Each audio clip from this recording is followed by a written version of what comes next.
ఇప్పుడు మీరు చూస్తున్న స్క్రీన్ షాటు ఈపీఎఫ్ ఆఫీస్లో నుంచి మనకి ఇచ్చారనమాట. మనం రిక్వెస్ట్ పెడితే పెండింగ్ ఎట్ డిఏ అని ఉంది కదా, ఏ టు జెడ్ మనకి డిలీట్ అయితే అయిపోయింది. బట్ దాని గురించి మొత్తం ఇన్ఫర్మేషన్ అంతా ఈ వీడియోలో చెప్పాను చూడండి. ఇక్కడ మీకు కనిపించేవన్నీ విడివిడిగా స్క్రీన్ షాట్లు కూడా తీసి మీకు ఎక్స్ప్లెయిన్ చేస్తాం. మీరు జూమ్ చేసి నాకు కనిపించవు కాబట్టి. సో ఇది మనకి మొత్తం ఒక 32 డేస్లో అలా వర్క్ అనేది అయితే అయిపోయింది, డిలీట్ అయితే అయిపోయింది. ఇక్కడ మనం చూస్తే ఫస్ట్ స్టేజు మనం పెట్టుకున్నాం కదా జాయినింగ్ ఎగ్జిట్ డేటు అండ్ మనం పెట్టుకున్న రిమార్క్స్, ఐ నెవర్ వర్క్ అని పెడతాం కదా, అది పెట్టిన తర్వాత అది మనకి డిఏ దగ్గర ఇలా చూపిస్తుంది అనమాట. తర్వాత డిఏ యాక్సెప్ట్ చేశాడు. ఎందుకు రిమార్క్స్లో కూడా ఇచ్చాడు, కాంట్రిబ్యూషన్ లేదంట, అలాగే ఎన్సీపీటీఎస్ కూడా లేవంట. సో అందుకే అప్రూవ్ చేశాడని రిమార్క్స్లో చూపిస్తున్నాడు ఇక్కడ క్లియర్గా.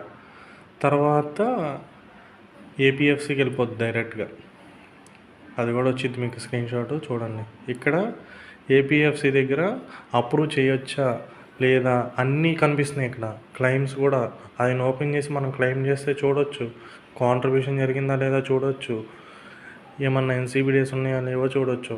అన్నీ చూసుకున్న తర్వాతే అప్రూవ్ చేయొచ్చా లేదా అని ఇక్కడ క్లిక్ చేస్తే చాలా అప్రూవల్ అయిపోద్ది అనమాట. ఆయన ఇది మనకి అప్రూవల్ అయిపోయింది.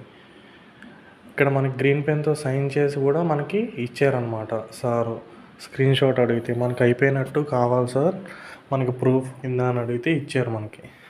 మనం పెట్టుకుంది చూడండి, 15/7/2025 రిక్వెస్ట్ అనేది పెడితే నిన్న అయిందనమాట. 18/8/2025 అయిపోయింది. ఇదే మీకు డీలింగ్కి ఫుల్ ప్రాసెస్. అలానే అందరూ చేసుకోలేరు డీలింగు. ఎవరైతే ఫ్రాడ్ కంపెనీలో జాయిన్ అయిపోయి ఉంటారో వాళ్ళైతే అందరికీ కాంట్రిబ్యూషన్ జరిగిపోద్దు కొంతమందికి. అప్పుడు అలాంటప్పుడు ఏం చేయాలంటే జాయినింగ్ డేట్ ఎగ్జిట్ డేట్ అనేది సేమ్ పెట్టుకోండి. ఎందుకంటే డీలింగ్ చేసుకునే ఆప్షన్ లేదు, కాంట్రిబ్యూషను ఎన్సీబీడీఎస్ అయినా చెక్ చేస్తున్నారు కాబట్టి వాళ్ళ అప్రూవల్ అనేది ఇవ్వరు మీకు.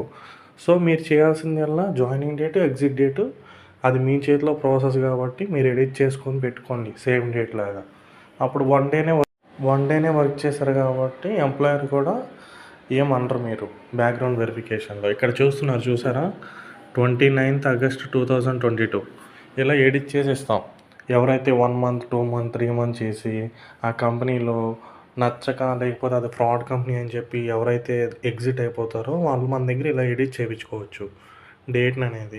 ఓవర్లాప్ ఉన్నా సరే చేస్తాం. కొంతమంది ఓవర్లాప్ ఉన్నారని కంపెనీస్లో తీసుకోరు జాబ్కి.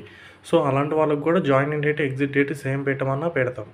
డ్యూయల్ ఎంప్లాయ్మెంట్కి కూడా చేస్తాం ఇలాగే. మీకు ఎవరికన్నా అవసరం ఉంటే కాంటాక్ట్ చేయండి.